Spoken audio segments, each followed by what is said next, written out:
Introduction of a new fuel pricing strategy in Nigeria follows the Nigerian National Petroleum Corporation's decision to withdraw as a middleman in the Dangote Refinery's petrol purchases. And this significant shift is poised to impact fuel pricing and availability across the country, raising concerns for consumers and businesses alike. Now, with NNPC stepping back, the Dangote Refinery will now operate independently, altering its dynamics within the oil market, and this move could lead to more competitive pricing. But it is also something that might present challenges related to market stability. Now, the refinery's transition, that is the Dangote Refinery's transition to a new operational structure, may affect its relationship with NNPC and could influence the overall supply chain in Nigeria's petroleum industry. So this morning, I'm joined by Tolulope Aderemi, partner Perchstone Graeys, to help us understand in all these talks if the price of petrol can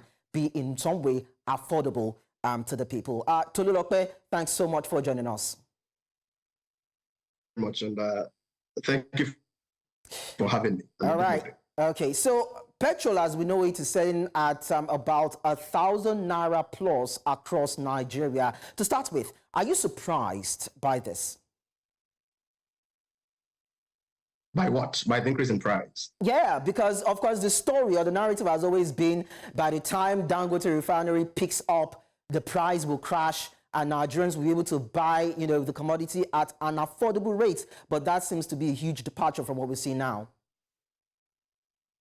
Okay, so short answer is I'm not surprised. I'm not surprised because being a lawyer who play in this industry, I just assume that this time will come. And what is the time? The time is full compliance with the law. And by law, I mean Section 205 and 206 of the Petroleum Industry Act. But what I am surprised about is the lack of clarity or the opaqueness in price determination, which is what I think the point you were trying to raise. And it's such embarrassing that a country of our size, and forgive me today, I'm not as optimistic as I normally would be on your program. A country of our size with the type of laws, standardized laws that we have, we're struggling to create or to set out what is a simple, clear framework that Section 31L donates to a particular agency of government, which is the midstream and downstream authority, to set what the pricing mechanism is. Look, all that has happened is simply that we've transitioned to where we want to be, which is a deregulated market. Now, to achieve that full transition, and if we have achieved it, we won't have all these issues around pricing. To achieve that transition, there must be a statement.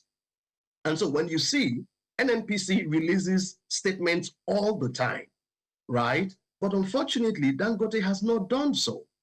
And so I hear argument around Dangote not being transparent. No, it cannot be. It can't issue those statements because there's no official statement from government whose duty it is to set one, that look, we have transitioned fully into a deregulated market.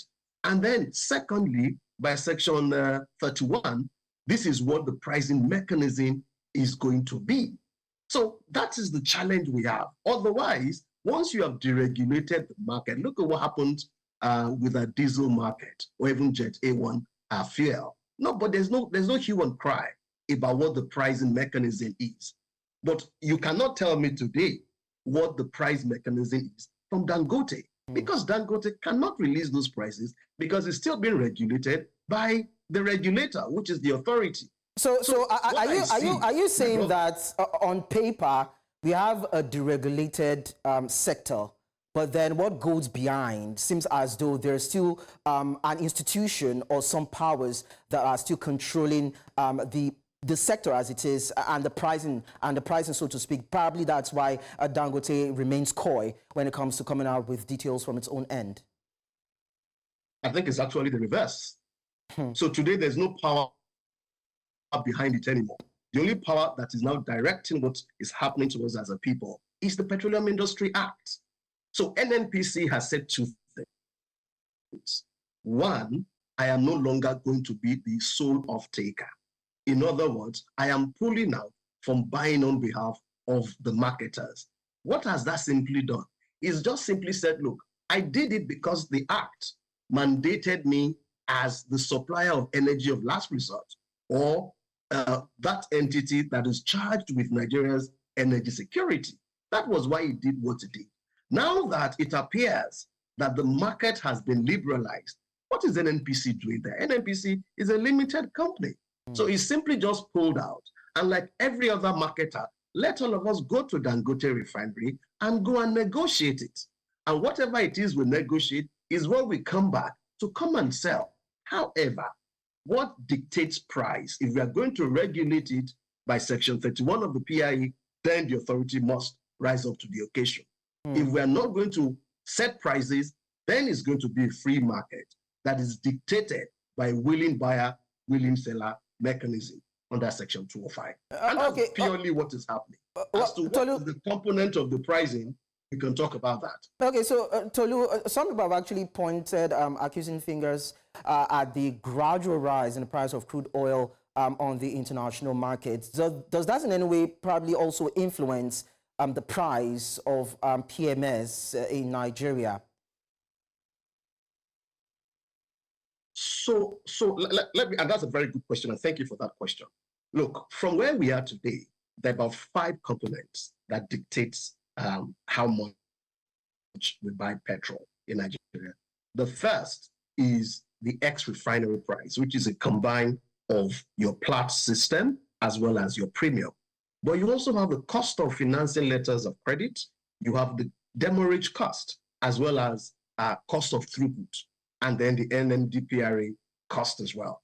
Now, the cost of crude oil, as you put it, is also a major significant cost. And why we're all worried is because of the crisis in Ukraine and the Middle East, Israel and Iran. Yeah.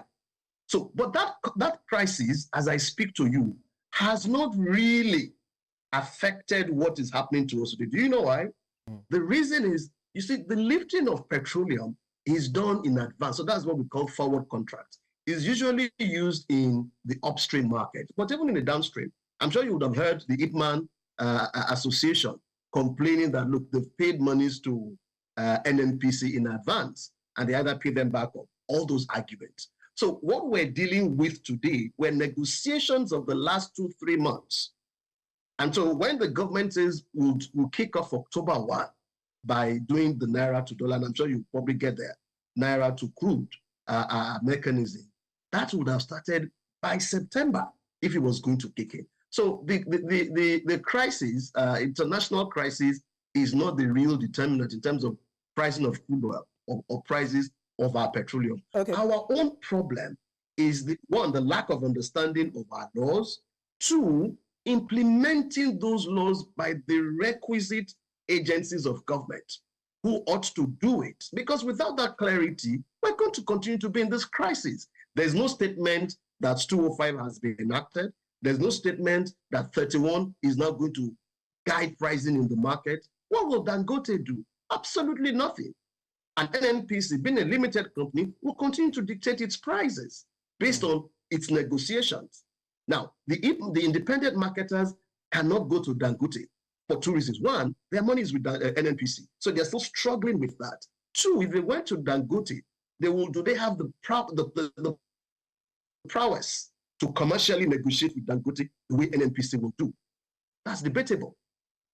Okay. You talked about associated costs now, most especially for crude being imported into the country. And we've heard stories about the amount of money those who are importing via vessels to the port pay, and it's being collected by different agencies of government. And all those costs are what are being added to what eventually, by the time it gets to the final consumer would have to pay, because definitely, the independent marketers would have to make money from this merchandise. And there'll be talks as regards, probably aside removing import duties and taxes and all that, there's a need to curb or reduce, or probably for a couple of months, remove those financial bottlenecks in terms of what is being paid to reduce the amount of the final amount that is to be paid by the consumers. So is that a viable way whereby we can now have a price, rather, that an ordinary Nigerian can eventually pay, that they know would not bite hard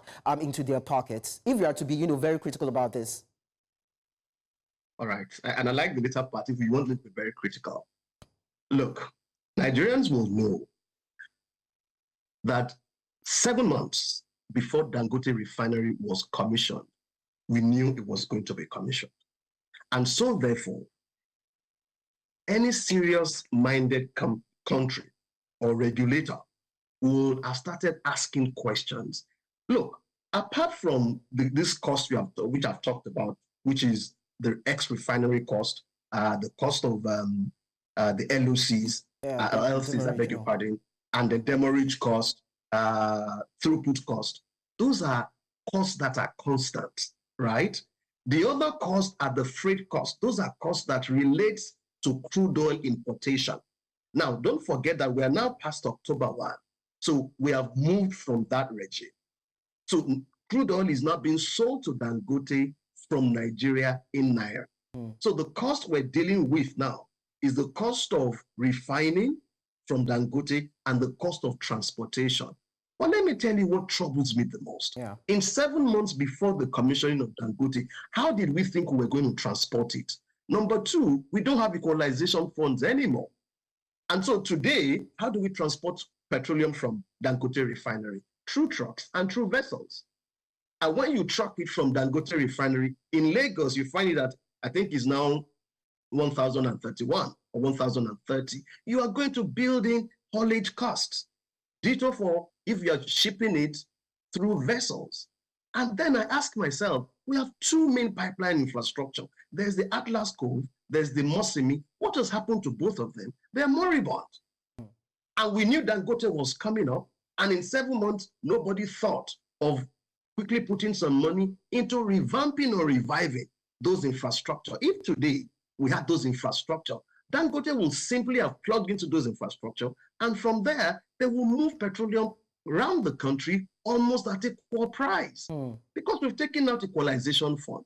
There's no buffer anymore. And that is the real, so to be honest with you, if I were president, unfortunately the president is also the minister of petroleum, but if I were the president today, I will certainly sanction some people.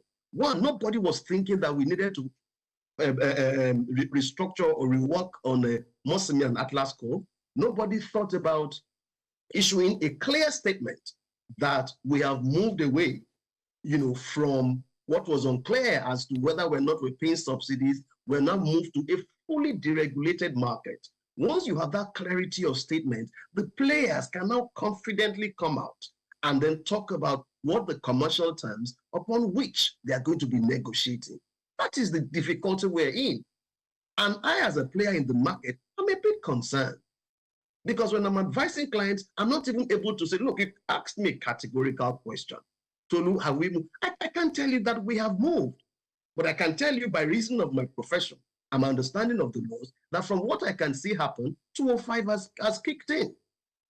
But there's no way 205 can kick in without a clear statement.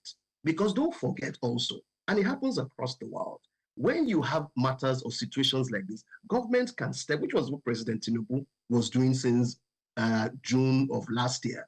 That look, let's pay some subsidies. If you notice, there was no clear statement whether government was paying subsidies or not.